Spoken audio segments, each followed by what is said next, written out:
बिस्मिल्लाहिर्रहमानिर्रहीम। एक वजू से कितने नमाजें पढ़ सकते हैं? क्या एक वजू से एक ही नमाज पढ़ सकते हैं या दिगर कोई और नमाज पढ़ सकते हैं?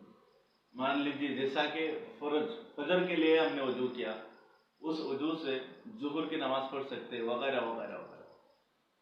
ये जो मसला है ये सही की फ़िक़्ह की किताब में है, ये हदीस की किताब में सरीह है, ये दलील के साथ है। तो ये हम कोशिश करेंगे आपके सामने बयान करके खुल के आपको हर एक जुज़ पर बात करेंगे।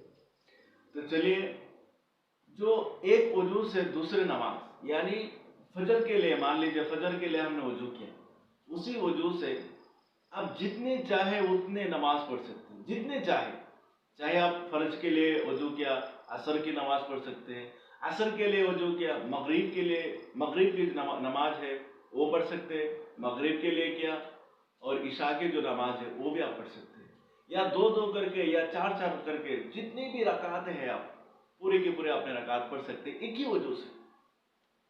यहाँ बड़ा उलझन होता है हमारी मासले को, हम ना बड़े उलझन पैदा कर देते हैं कि एक वजू किया, एक वजू से थोड़ी ना दूसरे नमाज होंगे।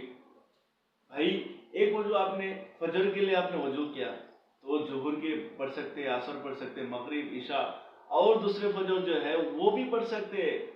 तिलावत कुरान के लिए आपने वजू किया, अपने नमाज जनाजा की जो नमाज है वो भी आप पढ़ सकते हैं, कोई दिक्कत नहीं है उसमें। हाँ, ये तो सरिया हदीस में, हदीस हम किताब में जितने भी मौजूदात है वो आपके सामने खुल के बयान करेंगे। आप एक बात है कि जो आपने वजू किया एक नमाज के लिए दूसरे नमाज पढ़ सकते हैं। हाँ, इसमें थोड़ा तफसील तो यूं है कि आपने फजर के लिए वजू किया तो इसमें जो गैप है ज़हर तक, तो ज़हर के जो वक्त आ गए तो उसमें क्या है ना, अब फजर के जो वजू किया, फजर की नमाज पढ़ लिया, अगर वही वजू से आप ज़हर की नमाज पढ़ सकते हैं, लेकिन अगर आपने ज़हर के वक्त फिर नए वजू आपने किया, ऐसा कि हमने थोड़ा सवाब जो है, नेकी जो है हमने बढ़ा लेंगे, तो बिल्कुल आप बढ़ा सकते हैं, कोई दिक्कत नहीं इसमें। अगर आप वही वजू से पढ़े तो अब भी हो जाएगा, और अगर आप चाहें कि हमने दूसरे वजू कर लेंगे, सवाब ज़्यादा मिलेगा, तो बहरहाल बहुत अच्छा है, बहुत सवाब मिलेगा आपको, बहुत अच्छा है।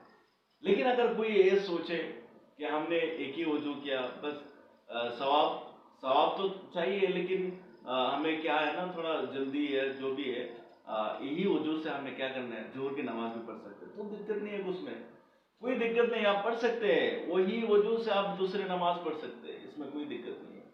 हाँ, आपने क्या किया, अगर कोई हराम काम किया या ऐसा चीज किया जो वजू टूट गया, आपने वजू टूटने की जो चीजें हैं उसमें आपने कर लिया, तो क्या है ना, ऑफ कोर्स जो है वजू आप टूट गए, तो वजू टूटने के बाद आपको तो दूसरे वजू बनाकर ही आपको नमाज पढ़ना है, वरना नमाज नहीं होगा। तो समझने की बात है, समझे। अल्लाह ताला हमको समझने की कोशिश अता फरमाए। आमीन या रब्बल आलमीन।